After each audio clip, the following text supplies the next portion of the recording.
l'histoire. Eh bien, cette pierre qui était l'autel sur lequel Abraham a voulu sacrifier son fils, savez-vous que la petite chambre que Salomon avait bâtie pour cacher l'arche de l'alliance en cas des envahisseurs qui ont envahi Israël, entrer à Jérusalem, entrer dans le temple, pour personne ne pas voler l'arche de l'alliance, eh bien la construction de cette petite chambre de Salomon, sans le savoir, a été construite à l'est de cette pierre que Abraham avait utilisée comme autel pour offrir son fils Isaac en sacrifice. Donc gardez cela en tête.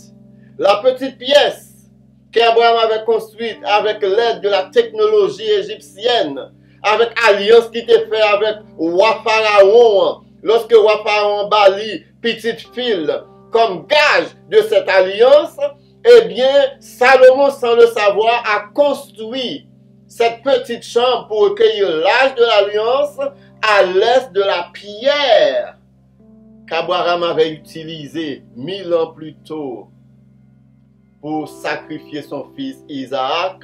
Et lorsqu'Abraham avait déclaré que l'Éternel se pourvoira du sacrifice pour l'agneau.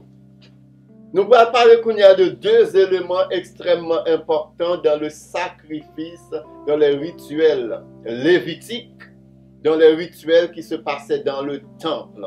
Il y a deux éléments qui étaient extrêmement importants. Le premier élément, c'est l'eau. L'eau servait à la purification. L'eau servait à laver les gens. Par exemple, une femme qui venait de s'accoucher, eh bien, après l'accouchement, pendant 1 semaine, 2 semaines ou plus, la femme était impure. Elle ne pouvait pas entrer dans le temple. Et une fois la période passée, la femme devrait se laver et ensuite elle peut entrer dans le temple. Si elle ne se lavait pas avec de l'eau, eh bien, c'est courir à sa mort s'il allait entrer dans le temple sans les rituels de purification. Il en était aussi de même aussi pour les lépreux. Et certaines maladies, lorsque moun yo guéri, un sacrifice on doit offrir dans le temple. Mais avant d'offrir sacrifice, il faut laver dans de l'eau. Et lorsque on finit laver dans l'eau, qu'on y a déclaré pur, il est capable d'entrer dans le temple pour aller offrir sacrifice là. Donc l'eau servait de purification dans les rituels de sacrifice pour les péchés. Donc l'eau servait au lavement du pécheur avant son introduction dans le temple pour offrir le sacrifice de sang, soit pigeon, soit un animal à 4 pattes. Donc pour vraiment expier péché dans le temps lévitique, dans le temps Ancien Testament. Donc l'extrêmement important, le sang de Yeshua, tout comme dans l'Ancien Testament, le sang des animaux ne purifiait pas le péché. Le péché était purifié par l'eau, c'était l'eau qui servait de purificateur. Le sang servait à couvrir le péché dans l'Ancien Testament. Le sang des animaux ne purifiait pas le péché. Le sang des animaux couvrait le péché. C'était l'eau qui était utilisée pour purifier le pécheur, pour laver le pécheur avant d'entrer dans le temple pour offrir le sacrifice sanguin afin que ses péchés soient couverts par le sang des animaux. Donc on est clair là-dessus. L'eau est extrêmement importante, tout comme le sang. Nous parlons un passage dans Exode. Exode chapitre 19.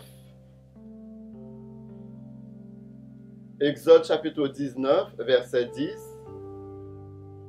Et l'Éternel dit à Moïse, va vers le peuple, sanctifie-les aujourd'hui et demain, qu'ils lavent leurs vêtements et qu'ils soient prêts. Donc, laver vêtements, c'est un symbole de purification. Dans Lévitique chapitre 29, Exode chapitre 29, dis-je, verset 4. Tu feras avancer Aaron et ses fils vers l'entrée de la tente d'assignation et tu les laveras avec de l'eau. Tu prendras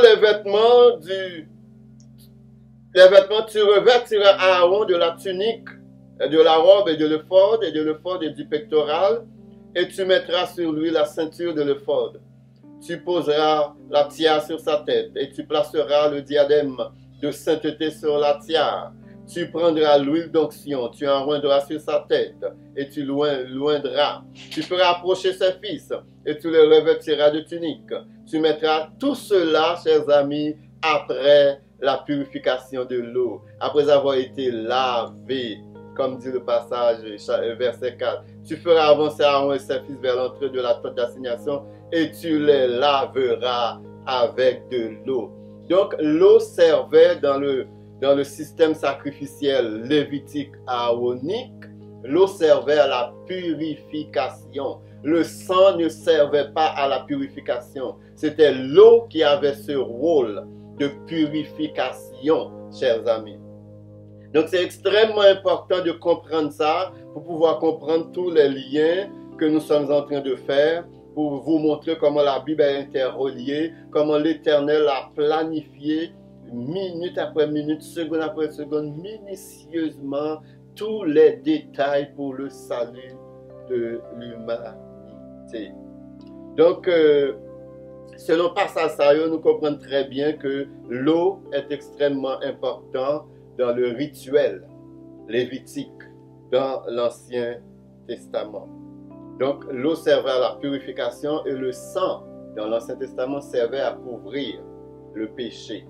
Donc, il y a des passages où vous allez voir que le sang de Jésus nous purifie de tout péché. Eh bien, c'est une mauvaise traduction parce que le sang ne servait pas à la purification. C'était l'eau qui servait à la purification. C'était l'eau qui servait à la purification. Et on a encore entré dans profondeur. Donc, nous parlons de Genèse chapitre 22. Abraham qui te prend une pierre, qui te servi d'autel, sur lequel il t'a pas dédié, il t'a pas sacrifié Isaac, son fils, jusqu'à ce que l'Éternel intervenu. Abraham qui fait une prophétie, que lui-même n'est pas même comprendre. Il dit l'Éternel se pourvoira lui-même du sacrifice, et même te fait référence à Yeshua. Nous parlons de Salomon. Nous parlons de Salomon qui te fait alliance avec le roi d'Égypte. Et le roi d'Égypte a donné comme gage sa fille comme femme à Salomon pour garder secret de la construction vraiment de cet ascenseur qui part du lieu très saint à un petit corridor souterrain qui mène dans une chambre que Salomon t'a bâti pour cacher l'âge de l'alliance au cas où des envahisseurs entraient à Jérusalem. Et parlez-nous de la construction de cette petite chambre. C'est à l'est de la pierre qu'Abraham t'a dressée. Et Salomon Morija vraiment pour t'offrir Isaac comme sacrifice. Et parlez-nous de l'eau et du sang dans le sacrifice qui sont extrêmement importants. Et un élément important pour dire nous là. Lors de la fête de Pâques, qui arrivait une fois par année en Israël, à Jérusalem, et bien lors de cette fête, lorsque le souverain sacrificateur a tué l'agneau pascal, c'est une vaisselle qui était spécifiquement destinée à recueillir le sang de l'agneau pascal, et lorsque le sacrificateur a recueilli sang, sans pas doué tomber à terre. Si sang est tombé à terre, eh bien, année ça, pas t'a bien fait de Pâques, fait t'a gâté, et l'Éternel t'a intervenu, t'a jugé en pile monde. À commencer par le sacrificateur qui faisait le sacrifice de l'agneau. Donc, c'était de manière minutieuse, avec beaucoup d'attention, et aussi beaucoup de stress, que Nagio, lorsqu'il a tué l'agneau, pour bien assurer que sans agneau pas tomber à terre. Vaisselle qui était là spécifiquement pour recueillir sang, il était assez grand pour monsieur pas commettre l'erreur pour sans agneau pascal là pas tomber à terre. Savez-vous que la croix sur laquelle il a tué Yeshua, était placé exactement au-dessus de cette chambre que Salomon avait construite, qui contenait l'arche de l'alliance, qui était à l'est de cette pierre que Abraham avait utilisée comme autel pour offrir son fils Isaac en sacrifice. Nous connaissons un peu la ramification là, mais espérons-nous pas perdus, mais espérons-nous toujours avec pour nous vraiment saisir cette vérité profonde de la parole de l'Éternel et puis cette interrelation qui gagne avec la parole. Quand nous parlons tomber dans le Nouveau Testament, les nous arrivons dans le Nouveau Testament, chers amis, bagala vin plus belle encore, bagala vin magnifique. Là, nous venons dans le Nouveau Testament, nous avons bagala vin clair dans les yeux nous. Dans Jean chapitre 19, Jean chapitre 19, pas oublier que c'est Isaac qui avait porté le bois du sacrifice sur son dos. C'est lui qui va être sacrifié et c'est lui qui porte le bois du sacrifice. Tout comme c'est le Christ qui va être sacrifié et c'est lui qui porte sa croix sur son dos. Jean chapitre 19.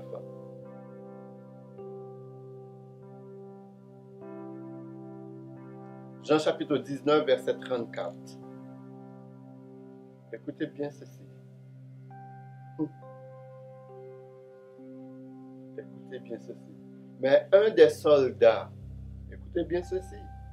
Je vous ai parlé de l'importance de l'eau et de l'importance du sang dans le sacrifice lévitique, qui était l'image vraiment du sacrifice de Yeshua. Et là, écoutez bien ceci.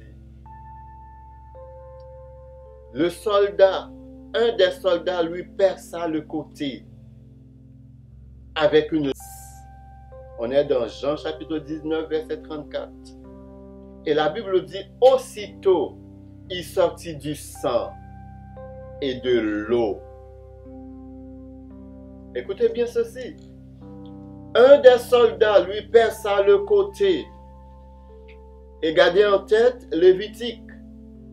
L'importance de l'eau et du sang dans le sacrifice lévitique, aaronique, dans l'Ancien Testament, qui était l'image, une représentation du sacrifice de Yeshua. Un des soldats lui perça le côté et aussitôt il sortit du sang et de l'eau.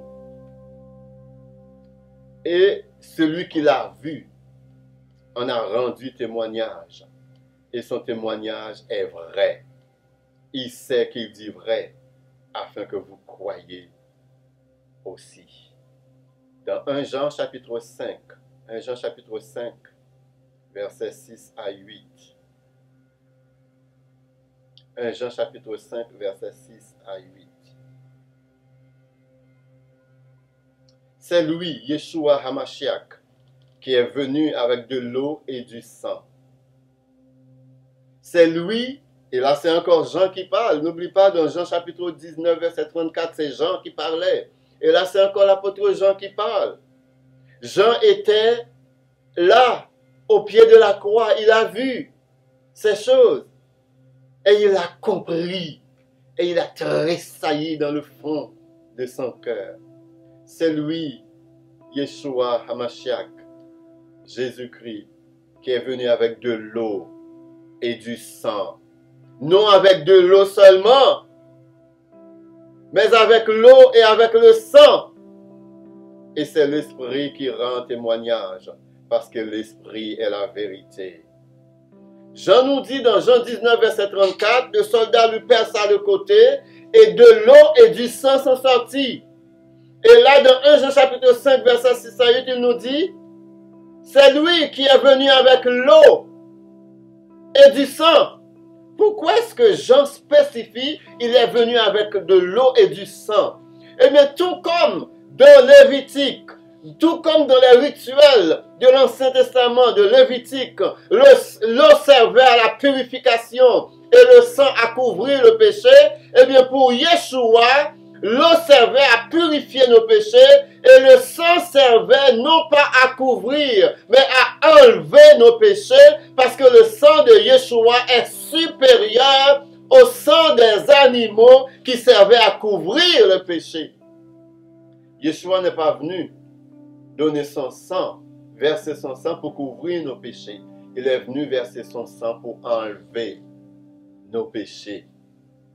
N'oubliez pas, je vous ai aussi dit que lorsque le souverain sacrificateur tuait l'agneau pascal dans le temple, eh bien l'eau, le sang ne devrait pas tomber par terre. Il y avait un vaisselle dédié spécialement à cette tâche pour recueillir le sang de l'agneau. Et c'est ce sang que le souverain sacrificateur prend et rentre dans le lieu très saint et asperge à l'est de l'âge de l'alliance du sang de l'agneau. À l'est du sang de l'agneau. Et là, nous voyons que Jean nous parle encore de l'eau. Et nous te disons aussi, lorsque sacrificateur a recueilli sang doit recueillir dans vaisselle là. S'il tombait à terre, sacrifice la gâté, faites de Pâques la gâté pour amener ça et attendez-vous à des conséquences graves parce que l'Éternel t'a fâché. Et si Yeshua représente l'agneau, si vraiment les sacrifices de l'Ancien Testament étaient un entraînement, étaient l'image du vrai sacrifice qui est Yeshua, eh bien le sang de Yeshua, lorsque le soldat perce son côté, ne devrait pas tomber par terre non plus. Sinon son sacrifice pour le salut de l'humanité serait caduque. Sacrifice n'est pas utile en rien si le sang de l'agneau tombait par terre. Voilà l'autre petit passage pour nous. Extrêmement important. Dans Matthieu chapitre 27. Matthieu chapitre 27.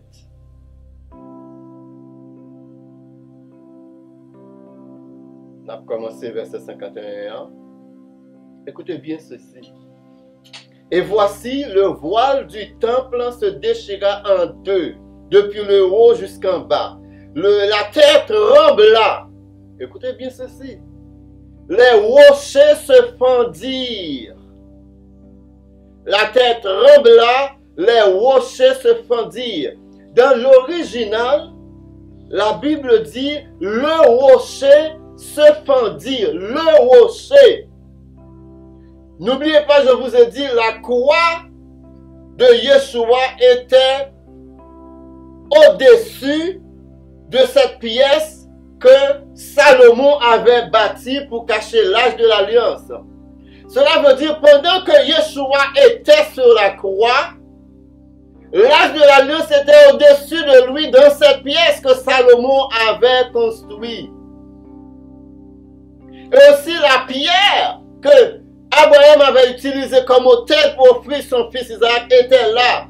Et lorsque Matthieu nous dit dans Matthieu chapitre 27, verset 51, qu'il y eut un tremblement de terre, les rochers se fendirent, la parole de cette pierre qu'Abraham avait mis là pour recueillir le sang de l'agneau de l'Éternel. Et le rocher qui s'est fondu, eh bien c'est pour former un vaisselle, pour recueillir le sang de l'agneau, afin que son sang ne tombe pas par terre. Et cette pierre était située à l'ouest de l'Arche de l'Alliance. Et puisque le sacrifice de Yeshua était un sacrifice éternel, était un sacrifice une fois pour toutes, eh bien son sang a aspergé à l'ouest de l'Arche de l'Alliance, parce qu'il a fallu que son sang asperge un endroit qui n'a pas été utilisé par les hommes. Le souverain sacrificateur devait asperger à l'est de l'Arche de l'Alliance, parce que c'était une représentation du vrai sacrificateur. C'était une représentation vraiment symbolique du vrai sacrifice. Et lorsque le vrai sacrificateur venait, et lorsque le vrai sacrifice venait qui est Yeshua, eh bien son sang est tombé à l'ouest de l'Arche de l'Alliance.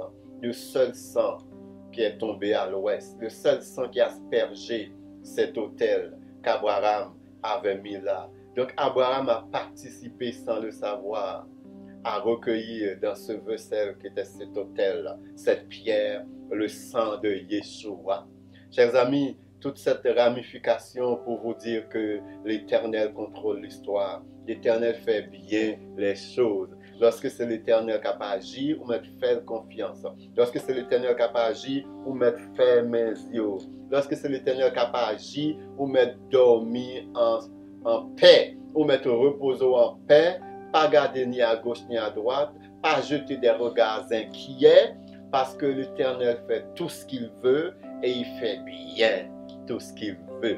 Donc que l'Éternel nous aide à comprendre. Et ça, comme tu dis, nous, il y a 4 versets, et 3 versets après, verset 2, 3, 4, dans Daniel chapitre 5, c'est qu'il mène nous dans toute ramification. C'est ustensile que le roi Nebuchadnezzar a volé dans le temple à l'absence de l'âge de l'alliance, qui mène nous dans toute ramification, qui fait nous comprendre que l'Éternel travaille l'histoire depuis Genèse. L'Éternel est le seul être de toute l'humanité. L'Éternel est le seul être de toute, la seule puissance de toutes les puissances, la seule autorité, la seule intelligence, la seule sagesse qui connaît la fin depuis le début. Et parce qu'il connaît la fin depuis le début, lorsqu'il déclare un bagage aujourd'hui, même sur 1000 ans passés, même sur 500 ans passés, même sur 3000 ans passés, même sur 4000 ans passés, même sur 5000 ans passés, tout ça l'Éternel dit, eh bien l'a fait et l'a fait dans les détails près. Pas inquiétant du tout, parce qu'il ne peut pas mentir, il est le Dieu de vérité, il est Elohim, il est El, il est Yehovah Zavaot, et nous a envoyé son fils Yeshua Hamashiach, et son fils est mort sur la croix, et après sa résurrection, eh bien, monté dans le ciel là, il est fini monter dans le ciel là, il voyait Waka Kadesh, le Saint-Esprit, et puis le Saint-Esprit habite nous, parce que te promet nous, je vous enverrai le Saint-Esprit pour demeurer avec vous, il sera avec vous le consolateur de tous les temps, il sera votre consolateur à toujours. Donc que l'Éternel nous aide à comprendre vraiment la profondeur de sa parole. Que l'Éternel nous aide vraiment à saisir toutes les ramifications et comment la Bible est liée ensemble, comment tous les livres de la Bible sont vraiment synchronisés ensemble. Pas qui peut monde qui vient dire la Bible c'est une œuvre humaine. Pas qui peut monde qui vient dire la Bible a plein d'erreurs. Pas qui peut monde qui vient dire que c'est des hommes qui t'ont écrit la Bible là. Pas qui peut monde qui vient mettre doute dans tête tout parce que notre Dieu que nous servons est vrai. Il n'est pas un homme pour mentir, ni un fils de l'homme pour se repentir. Tout ce que sa bouche a dit, sa main l'accomplit. Nous voyons très bien avec l'histoire d'Abraham. Nous voyons très bien avec le sacrifice d'Isaac. Nous voyons très bien avec la construction du temple de Salomon. Nous voyons très bien avec l'alliance Salomon t'a fait avec le roi d'Égypte. Lorsque le roi d'Égypte bat la petite fille comme gage que a gardé l'alliance. Nous voyons très bien avec le sang, la croix de Yeshua. Ce n'est pas des hommes qui calculent et qui disent qui côté l'âge de l'alliance en cahier pour nous mettre quoi? Non, c'est l'Éternel qui mène l'histoire. C'est l'Éternel qui conduit les hommes. C'est l'Éternel qui fait ses calculs. C'est l'Éternel qui s'assoit sur sa planche et qui décide comment l'histoire va se dérouler. Donc il savait où était l'âge de l'alliance. Donc il permet que croix Yeshua planté exactement sur l'âge de l'alliance et permet que l'autel qu'Abraham mettait à cette pierre pour recueillir le sang de l'agneau, pour ne pas tomber à terre, eh bien l'Éternel fait bien tout ce qu'il veut. L'Éternel fait bien tout ce qu'il fait. Nous devons ébahir devant cette sagesse. Nous devons ébahir devant cette puissance, cette autorité, cette force, cette intelligence. Moi, je suis bouche bée devant ce grand roi, devant cet être surdimensionné. Moi, j'étais bouche bée devant grande puissance ça, devant l'Éternel des armées. J'espère que vous avez suivi jusqu'ici J'espère que lorsque vous allez relire ces passages, Genèse chapitre 22, lorsque vous allez lire les passages de Lévitique 19, Lévitique 9, Lévitique 25, lorsque vous allez lire Exode 29, Exode 15, lorsque vous allez lire Jean chapitre 19, verset 34, lorsque vous allez lire Matthieu 27, verset 6 à 8, lorsque vous allez lire 1 Jean chapitre 5, 6 à 8, lorsque vous allez lire Matthieu 27, verset 51 et suivant, lorsque vous allez lire Esdras chapitre 1er, verset 7, qui va expliquer nous tout objet, Nebuchadnezzar volé dans le temple. Et lorsque vous allez lire Daniel chapitre 5, verset 2 à 4, pour faire toute liaison ça ensemble, pour mettre toute bagage ensemble, eh bien, chers amis, on va bailler devant la puissance de l'Éternel. On va bailler comment l'Éternel contrôle l'histoire dans les détails près. Rien ne lui échappe. Oh, je suis sous de la parole de l'Éternel. Je suis sous de la parole de la vérité de l'Éternel. Que Dieu vous bénisse abondamment, qu'il fasse pleuvoir sur vous, sur vos proches, sur vos amis, sur votre famille. Ces bénédictions en abondance. Et je dirais cette bénédiction à la manière des anciens, que l'Éternel nous bénisse et nous garde, que l'Éternel fasse lui sur nous sa face et qu'il nous accorde sa grâce, que l'Éternel tourne sa face vers nous et qu'il nous donne sa paix. Que Dieu vous bénisse.